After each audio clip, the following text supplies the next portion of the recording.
Philippines. And we know for a fact that Philippines is where actually our late apostle came from. Right. Dito nang mula ang ating mahal na yumawang apostol. And so we can never exclude our motherland, Philippines, when it comes to home free global crusades.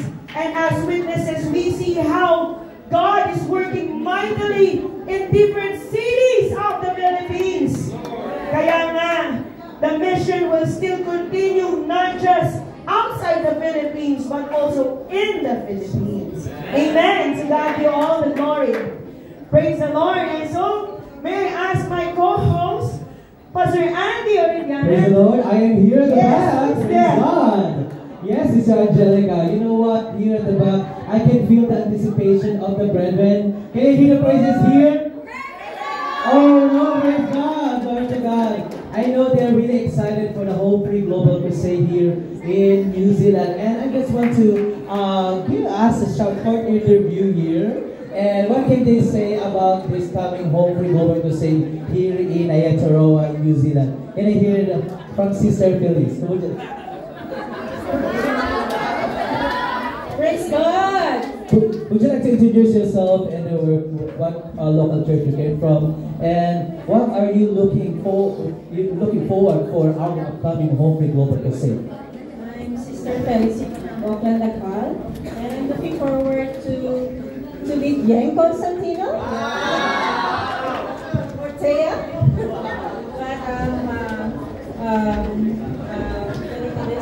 but the important thing for that is to look forward to see a lot of souls to be saved that day. Thank you so much, Sister Phyllis. Would you like to give a hand from Sister Phyllis? How about here? Praise the Lord! Glory to God. Oh yeah, here, I found someone. Glory to God. Okay, same question. Glory to God. Would you like to introduce yourself? Yes, my name is Sister Renee from Wellington, Local. First, I am so excited to see our apostle, Jonathan Santos Ferriol, and I am also excited to see the local churches in RRP uniting to pursue this work of God in this country, and also the altar call. Yes, those souls who are going to be saved on that day. There we go. Thank you so much, Sister Renee. So from Auckland, Wellington, why don't you go here? Alright. Praise the Lord. Yeah, I found someone. Praise God. Okay. Oh, from Hamilton. Oh, Pastor Nolly. All right. Oh, praise God. How about this sister wearing the ribbons on the... Praise the God. Glory to God. Would you like to introduce yourself and what are you looking for our upcoming home pre-global crusade here in New Zealand, sister? I'm Pamela Arenas from Hamilton, Local.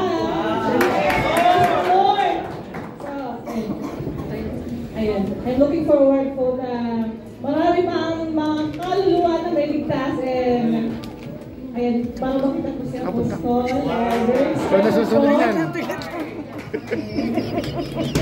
Thank you so much, sister. Pamela, praise the Lord. Alright, from Hamilton, ang aming team ay nilipad sa Christchurch! Alright! And so yeah, I'm gonna ask this sister, I know she's from Christchurch. Gotcha. Praise the Lord, glory to God. Yes. We will interview her right now. Hi, I'm Sister Rodelia Aquino. I'm from Christchurch Local, and I am really looking forward to the home free that is going to happen in the next year in the month of October. And the thing that I am looking forward to is the impact of the Holy Spirit working in this country. How many souls that are going to be attending? How many souls that are being saved when the altar call being made by our loving, beloved apostle Jonathan S. Ferriol. And the New Zealand and Fiji Island will be countries that will be leading with a lot of port watchers in the future. Praise the Lord, glory to God. Truly, my dear brothers and sisters, that the Lord is working mightily, and we believe and we anticipate praying home pre-global crusade here in Aotearoa in the year Oh, you don't know yet? What year? Alright. So yeah, where's my co-host now? Yes, I'm here. Alright then. I'm all over the place, you know. Alright. Oh, actually, I want to ask one more person. Alright, one more person. Alright. There you go. Parang kinakabahan sila. Ang gusto eh. Alright. Can I just please ask you to stand up? Praise God. Can you introduce yourself to them? Hello everyone, hello brethren, and to our beloved ministers, and of course, our beloved evangelist Leticia Esperiol. I am Michael Edric David from Local of Wellington, Local.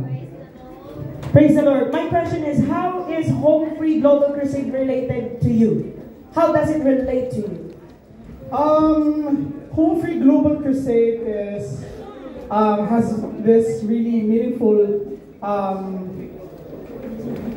It's very memorable for me because, first of all, during this last Home Free Global Crusade at Luneta, my mom got baptized. So she's one of the converts. So napakabuti ng Diyos dahil Home Free Global Crusade ay pinaglaan na para sa atin by the leadership of our beloved Apostle Jonathan Esperiol. And we are very blessed dahil yung mga ganitong programa nakalapit na sa atin for us to, para magawa din natin ang bahagi natin na magdala din natin ang ating mga mahal sa buhay, for us to bring them to Christ. Amen? At para makapakinig din sila ng salita ng Diyos. Glory to God. Praise the Lord. Glory to God for that. Thank you so much, Brother Vince David. Back to you, my co-host. Praise the Lord. Glory to God. And right now, my dear brothers and sisters, we will hearing a live testimonies, praise God, from the Home Free converts and also those people who have impacted their lives from the recent Home Free. Praise God. That's really not just that, because just like the saying says, behind a successful king is a mother. So one of our very special people who will be hearing tonight is not just the converts, but also the mother of our building apostle, the Lord, Jonathan Santos Esperiol, our beloved first global evangelist, Leticia Santos Esperiol. Glory to God, and I'm feeling nervous right now.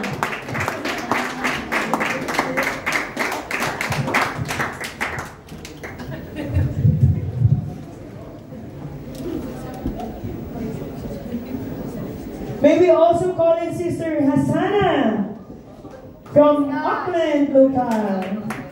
Praise the Lord. Praise the Lord.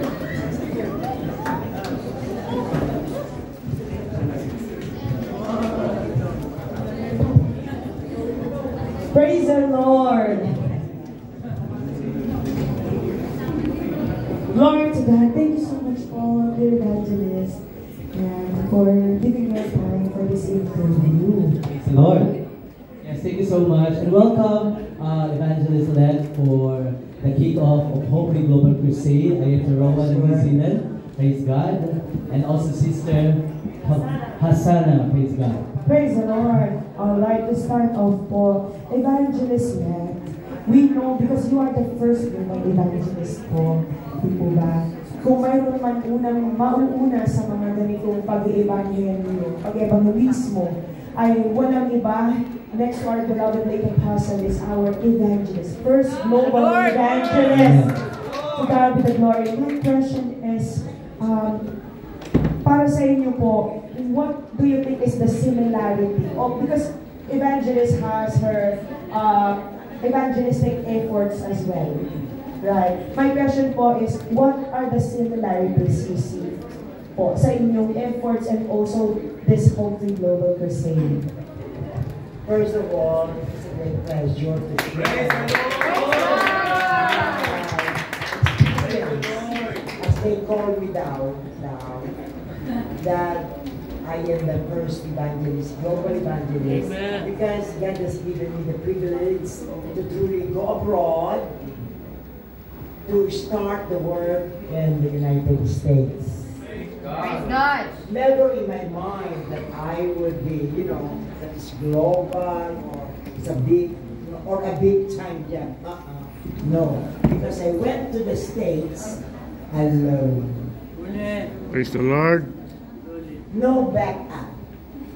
So, speaking of similarities, it is entirely different from starting the original evangelism over there, void of so many sports, tunay yun. And by God's grace, when I started the work, that is actually in Carson, California. It started with the house to house. The relatives of Sister Girlie, I went to them, I preached, like that.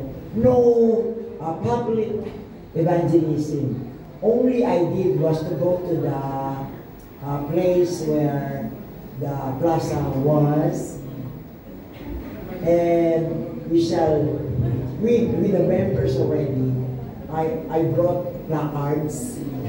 Jesus saves, repent. Praise the Lord! Praise the Lord! And we went to the place, you know, where the community plaza. And there I experienced being shouted at. Hey! I was shouted at by an American. We have come here to relax. Because that was the plaza where but again, I was not stopped. I continued to preach the gospel. Not in a big scale.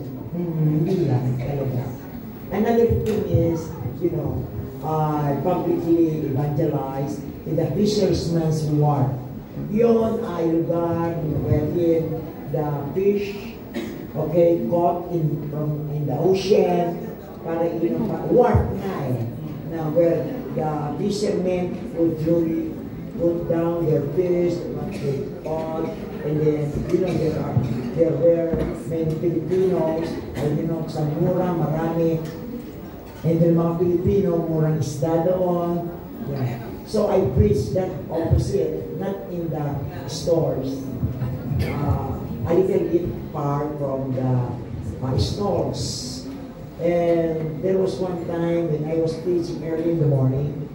Kasi early in the morning, yun yung bagsak ng mga isda.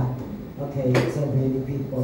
I was preaching, and another American shouted at me, "Hey, can you not do anything good this morning?" And I shouted back. Ang aming PA naman yung kaprasong pahon lang. Sound system. Sound system, oo. The public address. And I shouted, "This is the best thing we can do to preach the gospel." Praise the Lord! God. Individualized and personalized. Not unlike you hope big people, mob, you will be preaching to the mob. And another one was that when I met a Filipino na pastor, you know what he told me? He was a guy. You know what? Sabi niya, I like the way you're preaching, but I dislike that you are begging. Kasi papa-offering kami. Alam nyo, I retaliated. We are not begging, do you know? Here, we are just accepting the offering. Not all people do not love God. Gusto ko sabihin, ikaw yun. Yeah, not all people do not love God. There are some people who would like to truly give and share, but they do not know where. And that is why we are here to receive the offering. Amen. And so, asking me about the similarities, very great difference because it was highly individualized, personalized, but except the home free is really a big scale, big deal crusade. Praise the Lord, glory to God. We are so blessed for your really personal testimony. Glory to God. I can see that, you know, Apostle Jonathan Ferriol and also her mother Evangelist Celeste is really has a same heart in bringing the gospel to all people. Their resilient, their steadfastness in bringing the gospel to all the people is the same. So we praise God for that heart that was given to them by the Lord. Yes, and we are, I can agree with you. We're just so blessed hearing firsthand from the lips of our first global evangelist how it started small. Praise the Lord! We can never go big unless we started small. And before us is how it all started. Amen. To God be all the glory. Evangelist led. Our question is, because it takes so much passion and dedication to do evangelism. Knowing that it's so challenging. Abroad, napakahirap po. Not knowing the language. I mean, I can speak English, but to understand slang, too hard for me, yeah. Yes, that's true. Because evangelists, we just want to inherit the passion that you have. What is it that really compels you, aside from we know that we need to save souls through our Lord Jesus Christ, but what is it aside from the many challenges you had? Why is it so fierce and fiery in your heart that you really have to do this? It's just plainly, I'm obeying what the apostle told me. Praise the Lord. Because it's starting with the dream. Remember that? Yes. The memorable dream when we were in the Philippines. Okay, it all started in a dream when I dreamt that the apostle and I were walking in that is actually in San Juan. I knew the place where there were fruit stands, and there was a peddler whose hat was so wide, a peddler of fruits. Meron siyang basket na sa dalawang dulo. Pinipinggan niya, that is Filipino. And then, the apostle told me, sabi niya, bili tayo ng prutas. Then I looked into the basket of the man, whose face I did not see. And I just saw 2 big apples, but they were not red as they should be because they are overripe. Sabi ko, ay, sobrang hinog na yan. A little bit brownish. Yun. Sabi, ay, sobrang hinog na yan. But suddenly, the peddler spoke. He said, yeah, they are overripe, but you can make use of the seeds. Praise God. Praise the Lord. Oo, totoong hinog na yan, pero magagamit mo ang buto.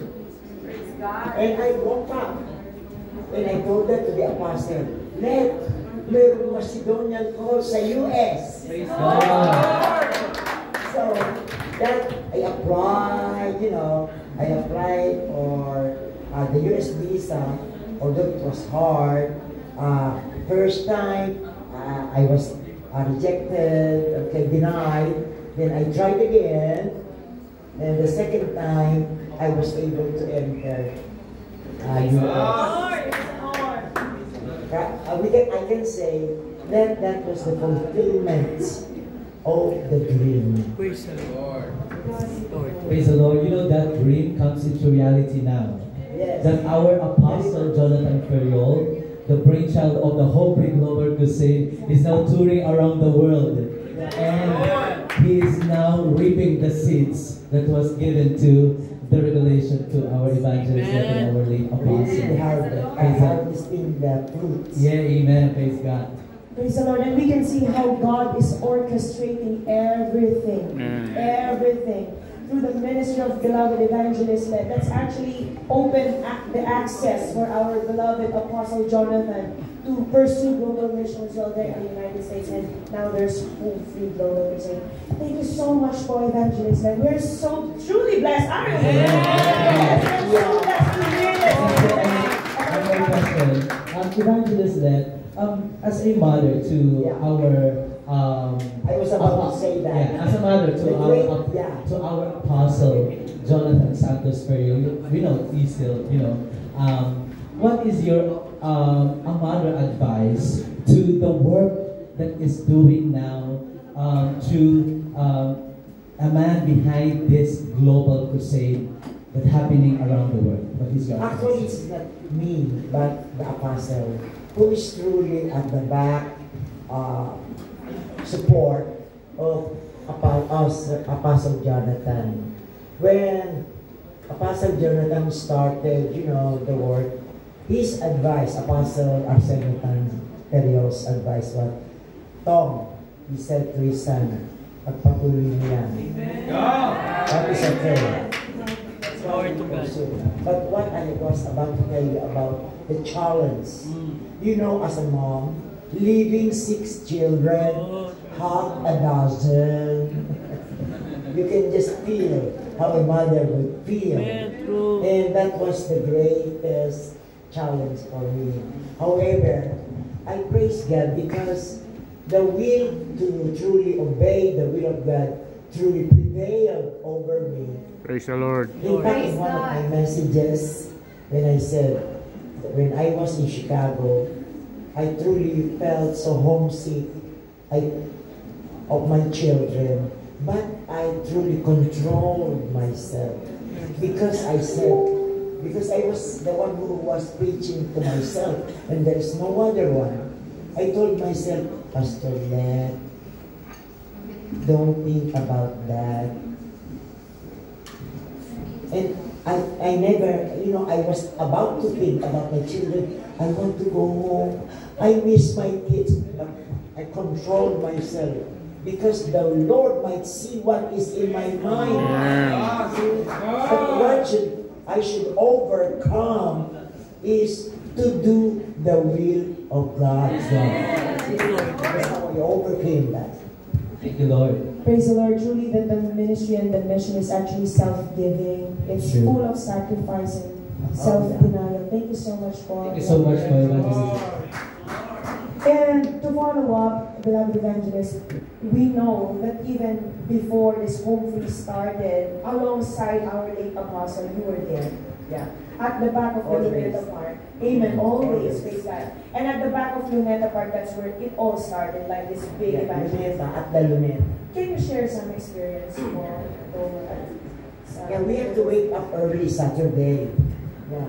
So usually going there. There was no Manila church yet, no Muñoz. The byproduct of the result of the Luneta crusade of the apostle then was the building of Manila, Pasay, all the connecting adjoining places to the Luneta. Yeah, my kids were small, but early in the morning we should be there at the Luneta. Praise the Lord. God be the glory. Like the whole family is totally dedicated to preach the gospel. And may we be inspired by what Amen. to God be the glory. Thank you so much, God, beloved evangelist. And so can we ask as well, Sister Hasana? Sister Hasana, how is Home Free Global Crusade relates to you? Actually, mag-start po ako dyan, January po is umuwi po yung father ko and inaayan niyo po ako sa home free. And that time, nagpipigil po ako na, ayaw ko pumunta dyan. Ganun po ako dati. And parang may pumasok po sa isip ko na, pumunta ka, sumama ka dyan. Kasi para sa nila, do it for the Lord. And then, sinabi ko po kay Papa na may isasama po ako. And then, pumunta po kami doon. Nagbiyahe po kami. And, Pangasinan po. Ay, okay. From And, yan po. Nung nandun na po ako, na-shock po ako kasi ang dami pong tao. Hindi ko po ina-expect na, ang dami tao. Oo, ganun kadami po palang tao. And, nung nag-worship na po, nakikita ko po yung presence ni Lord sa akin. Praise the Lord! And yung sa preaching po ni Apostle Jonathan is about baptism. Yes. If you want to cleanse your sin, be baptized. And nung time na po na like lumalapit na po kami sa harap, parang pinapalapit po kami sa harap. Nag-aaway pa po kami nun ni Papa. Kasi sabi ko po sa kanya, nabaptize na po ako. sa ibang religion. I mean, Christian po siya, pero ibang Pentecostal po. Ibang denomination. Opo, ibang denomination po. And, nag-away po kami. Ang tagal pa po namin sa likod kasi nag-argue po talaga kami. Pinaglalaban niya po yung side niya, pinaglalaban ko rin po yung akin. So, parang, kaya po nagpabaptize is may sign po. Kasi parang dinideclare mo po na follower ka ni Lord, ni Jesus Christ.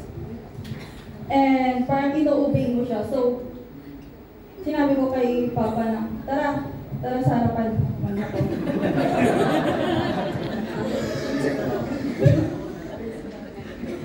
Tara na.